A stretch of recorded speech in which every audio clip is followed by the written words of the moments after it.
Hello everyone! Ito po ang last glance namin dito sa aming hotel na binook ng aking anak dito sa Peacekeepers. Dito lang malapit po sa city o sa town ng Holosulu. At last day na po namin at kami ay pabalik na ng Zamboanga. Bago po kami pumunta ng airport ay nag-breakfast muna kami dito sa Satihan, sa restaurant. Ito po ang gusto kong matikman bago ako babalik ng Zamboanga dahil dito po ang original. Ayan po, dumating na kami ng Holo Airport po. Malapit lang po dito sa aming hotel. Kaya napaaga po kami dito. Okay naman po para makapagpahinga muna kami isang sandali.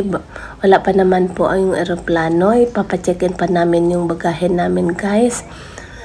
At ayun, pinapark pa ng anak ko yung sasakyan niya para mapapacheck-in na namin ang aming bagahe. Nandito na po kami sa immigration, guys. As parating na dito ang aeroplano.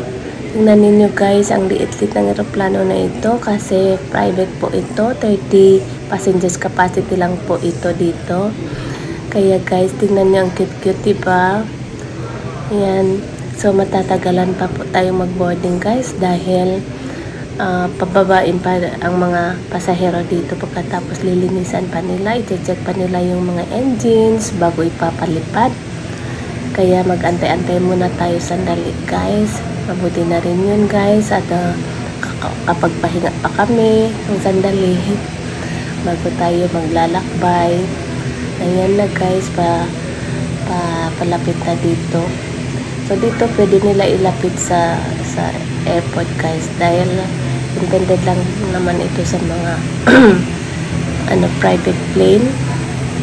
Kaya okay lang ito. Unlike sa Zamboanga City, dahil international po yun, so sa tabi-tabi lang muna nila ipapark yung airplane. Ayan po, guys. Tingnan niyo ang cute-cute, diba? Liit-liit niya, oh. Ayan, pinababa na po yung mga pasahero, guys. Konti lang naman, guys, kaya madali lang naman.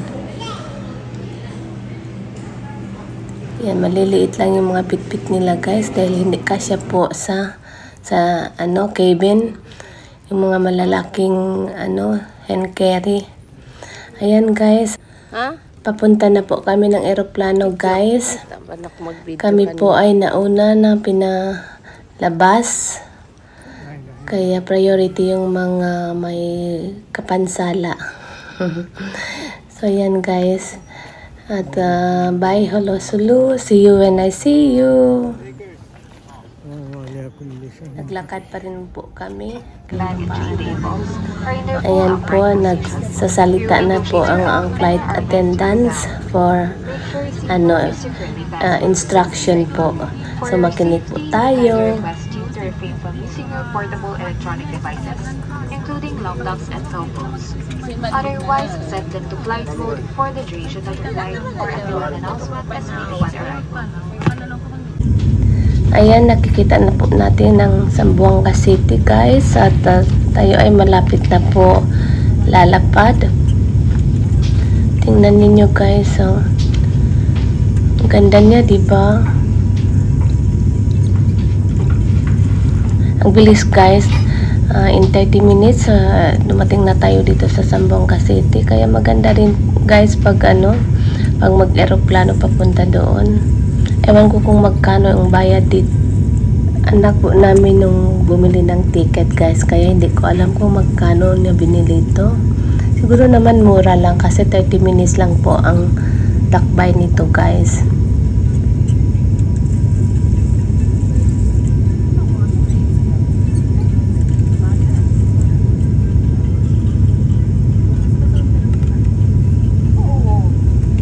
Ayan po, pababa na yung eroplano, guys. Malapit na tayo bababa ng eroplano, guys. Ayan. Alhamdulillah, guys, for the safe journey. At tayo ay dumating din ng ating destination sa Zamboanga City International Airport.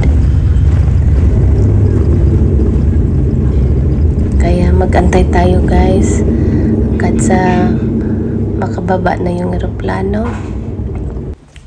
Ito guys ay pababa na kami. Dito na po kami, maglalakad na naman po kami papuntang airport guys. Ayan ang Zamboanga City International Airport. Ayun yung mga Cebu Pacific na naka-park doon. Dahil po ay private plane tayo, dito po tayo sa gilid. Kaya okay lang po maglakad guys, kaya lang napakainit guys. Tingnan niyo yung mga iba ay may umbrella pa. Ayan. Yan, Zamboanga City International. Ayan, nandito yung Cebu Pacific po. Baggage claim na po tayo guys. Madali lang ito dahil konti lang ang pasahero guys. At tig-iisang suitcase lang kami guys. Ito na po yung suitcase ng aking asawa. Antayin ko na lang po yung sa akin guys. Mabilis lang ito guys.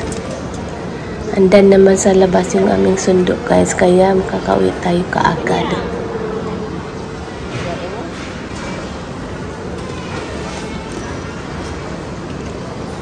Yan, maliliit lang yung mga suitcases nila guys. Yan, parating na po yung sa akin guys na peach color. Yan, di ba ang bilis guys? So, pwede na po tayo lalabas ng airport. Ito na po, palabas na po kami. At antayin muna namin yung kapatid ko kung nasaan siya nag-park. Dahil hindi na siya makapark dito sa loob guys. Andito na po kami sa bahay guys. At ito po yung binili namin sa Halo-Sulu guys na bangbang sugay. Gusto ko talaga ito guys. Na-miss ko talaga kainin ito guys. Kaya binilan ako ng aking anak. Ang kadami-dami guys. Sobra oh. Hindi po namin ito maubos. Yan guys. Kaya pagpunta kayo ng Halo-Sulu, bili kayo ng ganito guys.